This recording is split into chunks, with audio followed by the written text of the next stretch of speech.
Alex, you've obviously been at the top of the sport for quite some time now, but International Fight Week, main event, I mean, is this an extra special week for you? Yeah, it definitely is. It's always good to fight on International Fight Week, but to be headlining, something special. Yeah. Incredible fight last time out. Obviously didn't get the result you wanted. Controversy maybe in the result, but I'm wondering, a fight like that, are there lessons you take out of that, back to the featherweight division, or is it more just like, hey, I went out there and I gave it a shot? There's lessons to be learned, win or lose, win or a loss. It's play on for me, honestly. That camp was great. I definitely leveled up in some different areas. So that's why you want to challenge yourself, because that's exactly what will happen. A lot of people look at what could go wrong, but you got to look at what could go right, and then obviously look at the future, because I'm a lot stronger man for it. And as I said straight after that fight, these featherweights better fucking watch out. I love it. And obviously you got to see Yair that night. It looked incredible. Talk to me about the preparation for him. Obviously you've been fighting nothing but killers for a while, but he seems to present a unique challenge. I mean, did you find preparation uniquely challenging in this? Yeah, definitely. That's it's been exciting. I said I just mentioned how good it was to do the challenge in Islam. It's exciting. You want them challenges, and this is a total different challenge when it comes to the ground and the striking. And I'm disciplined. I'm always going to train hard. I've been saying that all week. That I don't need to be motivated or anything to train hard and do what I need to do. I'm going to do that anyway. But it just adds another, more excitement. We're more eager to get to the gym, figure things out, the game planning, get more in the zone. Really. Embrace some of the game planning and all the things that we need to do in there. So it was good. I've got nothing but respect for Yair. Again, he is a dangerous opponent, and that's what I want. But I just want to show everyone, why I'm the top of the featherweight division, and really show my skill set. I think work ethics is something that's just ingrained in you, but was it difficult at all to adjust? I mean, you were this close to champ status, right? And you're kind of embracing all that. Was it hard to get the mindset back to go, hey, it's still impressive to dominate a division the way you have? I mean, look, obviously it stung straight after it, but play on, man. It just adds to the story. I'm going to get that rematch. Don't worry. I'm going to do my business this weekend, and I'll get that rematch, and then it's just going to add to the story. You know what I mean? It was a close one. Do we think we did enough? Yeah. Was it a robbery? No. It was a very, very close fight. I know that, but I showed you guys and I showed everyone that, I definitely wasn't going to get ragdolled like everyone thought. I ended up on top and really put it on him. But the next one, I'll take that win, and it's just going to add to the story. Last thing for me, and you kind of touched on it there. I mean, a win here obviously would be huge. I know you were impressed with Ilia Topuria. I mean, do you want to continue to defend this belt? Or I wasn't that impressed. Yous were. But, I mean, I'm glad that everyone's impressed because, again, that'll just hype up a future fight. But I've got more of a threat in front of me this weekend, so I'm going to pay attention to that. If Ilia wants that smoke, it's going to be good because I know he will talk that trash, which is fun, and punching people in the face that talk trash is so much better. Alex, just going off that, why exactly weren't you impressed with Ilia? What did you see that we perhaps didn't see in that fight? Well, mate, I can't give too much away, right? I think, I think a lot of people could probably touch on some of the things, but put it this way. People don't look like that when I'm in front of them. You mentioned there about the people talking trash. I'm assuming you weren't that impressed with his prediction that he would beat you in the first round, should you mean? Yeah, dreaming. Okay. With the Islam fight, is that one of those fights where 25 minutes in there with him gives you such a good game plan and blueprint for how to beat him the second time? He's one of those guys that once you compete against him, the first time you know exactly the adjustments you need to make for the second fight. Mate, I knew what adjustments I needed to make as soon as I stepped out of that octagon. Straight away I was like, man, I wanted that rematch right now. Like, I know what to do. Everyone knows I'm good with the rematches. And so just right now, again, I've got to focus on Yair Rodriguez. But that'll come. Yeah. With the Rodriguez thing, you're going from lightweight back down to featherweight. I saw in some of your pre-fight stuff that you were saying you felt a lot sharper and more explosive. What's the biggest sort of thing you weren't expecting from the weight changes that you've had over the last year? So going heavier? Well, so you've gone from going heavier and then going back lighter. Oh, yeah, but I mean, obviously notice that extra weight. That's why during camp, like when I was doing the bulking and I was a little bit heavy, everyone knows the workload that I've got. it was at the end of the week, my body was definitely feeling it, carrying that weight and wasn't obviously moving as much, and just to definitely warn you that little bit more. So halfway through the camp, I'm like, I want to be a little bit lighter. I want to be, because I reckon I'm going to be just as strong anyway, and I'm going to be fast. So we found that perfect weight, and that was a little bit lighter. So I wasn't too much heavier than I would be this weekend, to be quite honest. Not too much anyway. But yeah, it feels good to be at featherweight again, and being as sharp as ever. So definitely that bulk made me stronger though. That camp and again rising to that challenge, to that occasion, definitely put some of my skills on a whole nother level.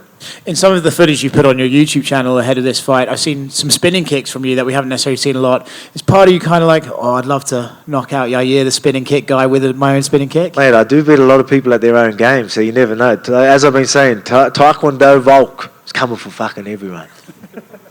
Excuse my French, sir.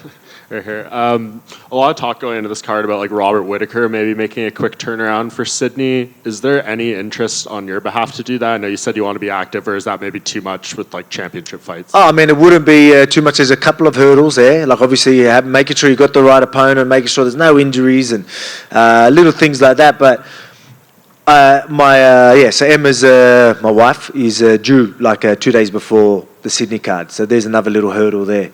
But you know, we're talking to doctors, maybe induce a week earlier, or you know what I mean? Like we'll see what we could do. But all the stops.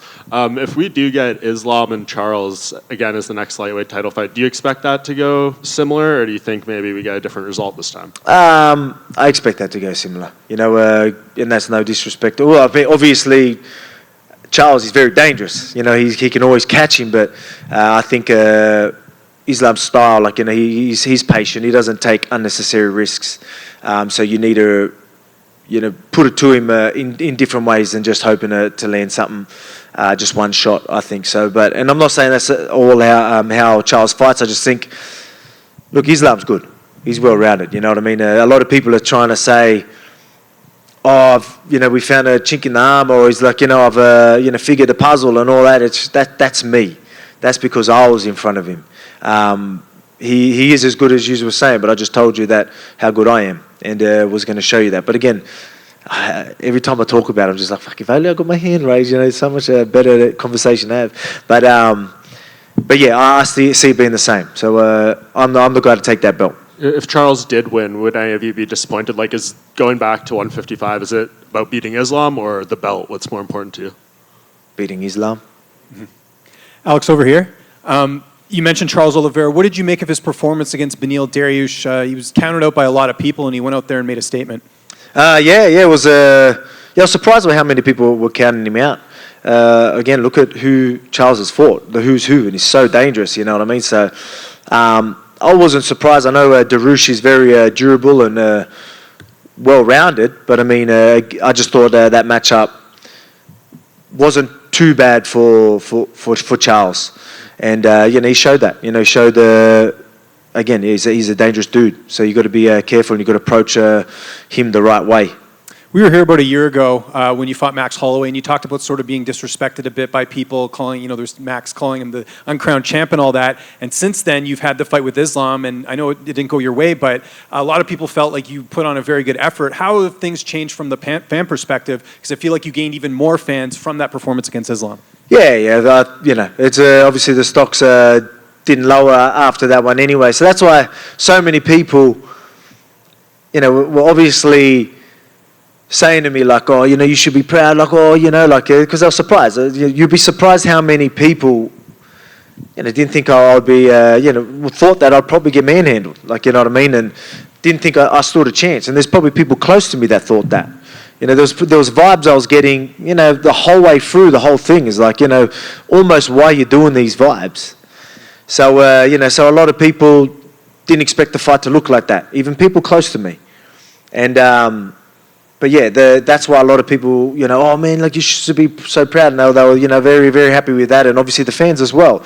So everyone, I still got to show myself, but that's why it stung me more that, obviously it's always going to sting the guy that loses more, but it stung me because I know I could get that job. I know I will, I will get it in the future. But so that's why hearing people congratulating me for losing was pretty tough at the first week, but I understand it. Like it did help with the loss. You know, a lot of people are like, how have you taken it? Look, I'm going to play on. You know what I mean? I say play on, probably because of my mindset and how I go about things. I just adapt. You know, I've just always been good at doing that. But you know, that sort of process with everyone being like, wow, you know what I mean? Probably helped a bit too. And last one for me, Max Holloway, if you go out there and win on Saturday, do you think we'll see him move up? Because if you're still champion, I don't think we'll see a fourth fight between the two of you. Yeah, man, that's, you know, everyone's, we've all, you know, I'd like to say I've read that book, you've all read that book, you know what I mean? So, yeah, it's a tricky situation for him. You know, he's probably, you know, hoping that a year takes me out and then he can get a shot.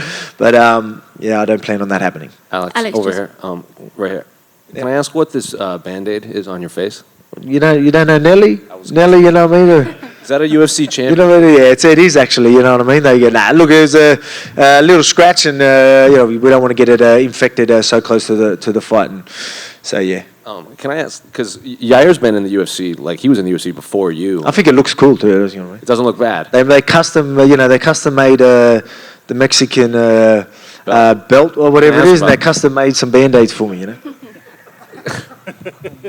Can I ask, how long has Yair been on your radar? Because he was in the UFC and he had a lot of highlights even before you came over. So it felt like there were a lot of breaks in his career. But like, how long has he been on your radar as a future opponent? They're all on my radar, right? Like I keep an eye on everybody. But yeah, he's definitely been right up there. You know, he's had a couple of number one contender fights as well. Been in position where, you know, knowing that he could be next or coming up soon. So I'm definitely, because I know how dangerous he is. So I knew he would eventually be there. But you just had to wait for the right time that, you know, it was his turn. And being interim champ, it's his turn. So the timing fits very well. And here we are, International Fight Week.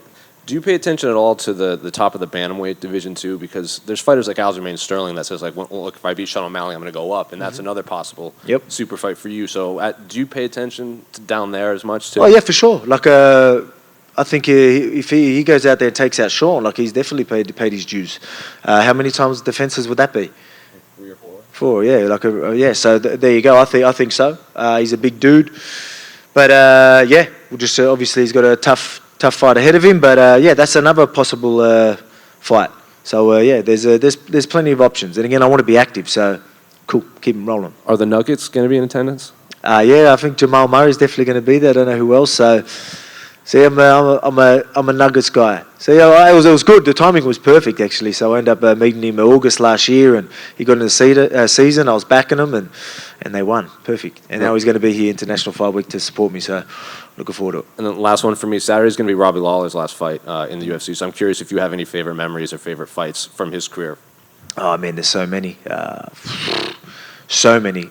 I mean, that war they had the face off, you know what I mean? And his lip was just completely open. You know, that's got to be a pretty iconic moment. So even me and myself and Ortega had like a face off, you know what I mean? I was even like sort of thinking, I get them sort of vibes, you know what I mean? So that just shows you, you know, that's a big moment for me. But, you know, I think of that when I look at that Ortega, so it shows you how much of a big moment that was, especially the blood they had and, you know, the war they had. It's crazy. Alex, people always remember those fights. Alex, just over here. You mentioned about the transition back down to 145. Was that hard, and do you see yourself being able to do that successfully, going back and forth through the divisions? Yeah, no, it wasn't too hard. Actually, I didn't end up that much heavier. So we did the body scans once we knew the fight was happening, and we were sitting at pretty much the same that same weight or like muscle and everything as we did like for July last year. So I don't think we actually put on too much. So and I don't want to for next time at lightweight. I know I don't need to because the strength's not the issue. And I know my strength and my technique will be enough for all the lightweights anyway. So then that'll make that transition much easier. Do you think that would impact your performances at all at lightweight, making that transition?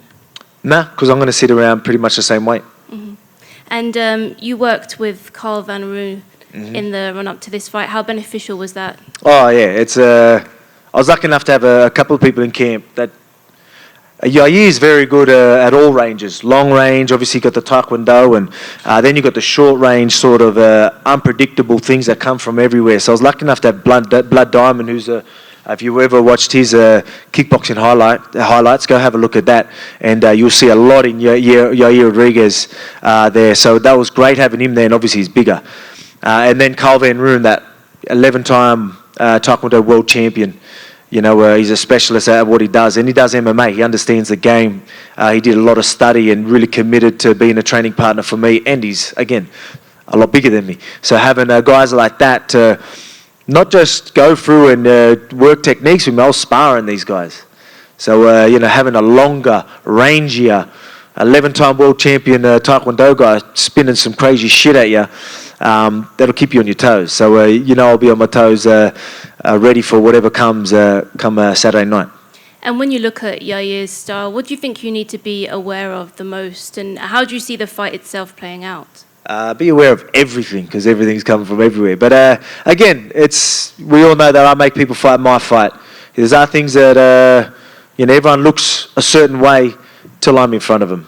You know what I mean? So, yeah, it's no surprise that people, you know, my opponent's volume goes down, and a lot of their strong assets, are usually a compromise. Yeah, I'm usually able to nullify a lot of people's strengths. So look forward to doing that. Again, Taekwondo Volk, he's coming.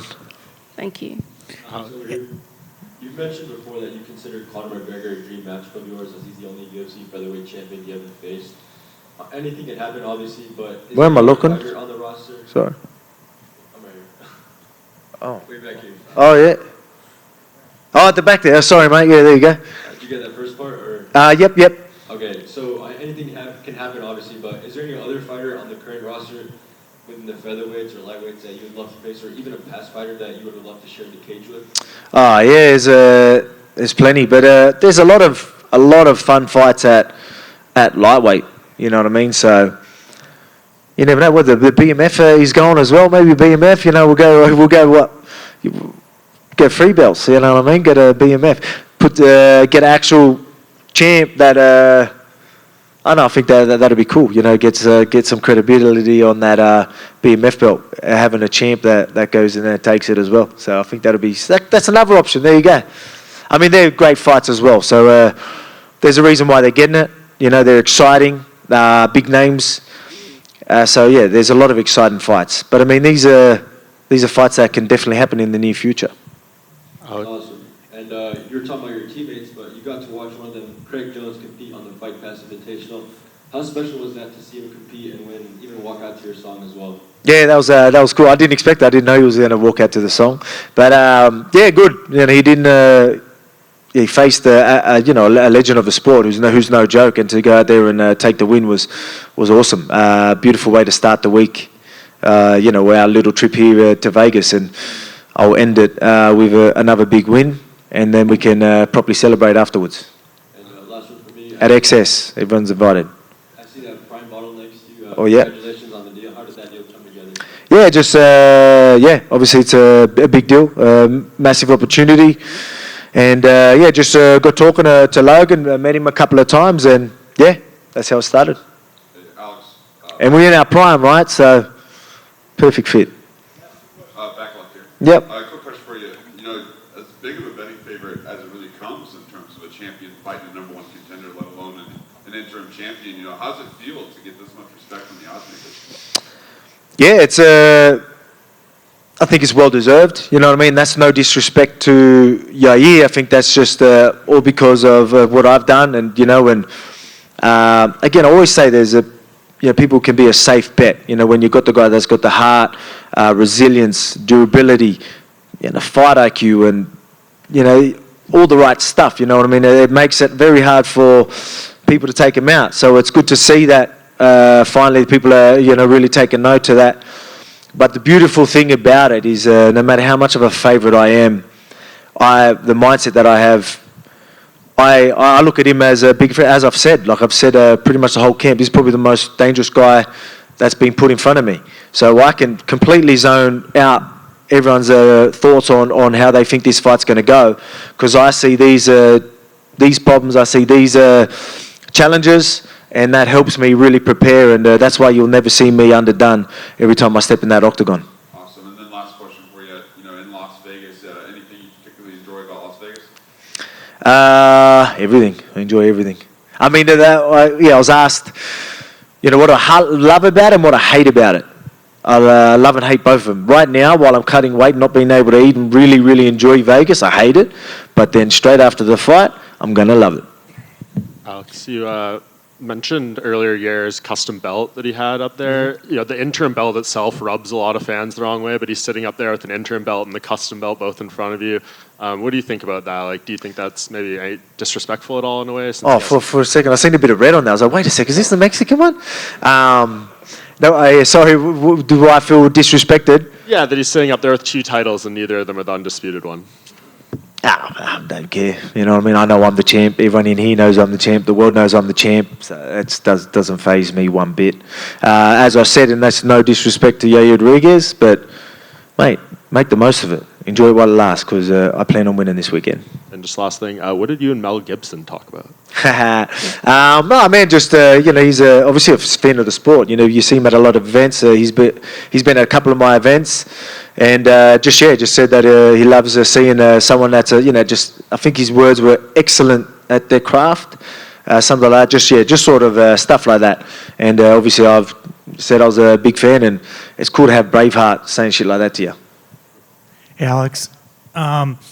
I just wanted you, the fighter, and just his fight with Josh Emmett. Do you feel like he's next? Yeah, I think they will use it all hyping him up. A lot of people are asking me about him. So yeah, keep honestly keep my contenders, top contenders away from him, because I might not be facing him. You know what I mean? Like, again, use saying he's the guy, and well, yeah, cool. Well, that's good. Let's keep him away from everyone, so he can. If he's going to get a whooping, let's make it from me. Thank you. No worries.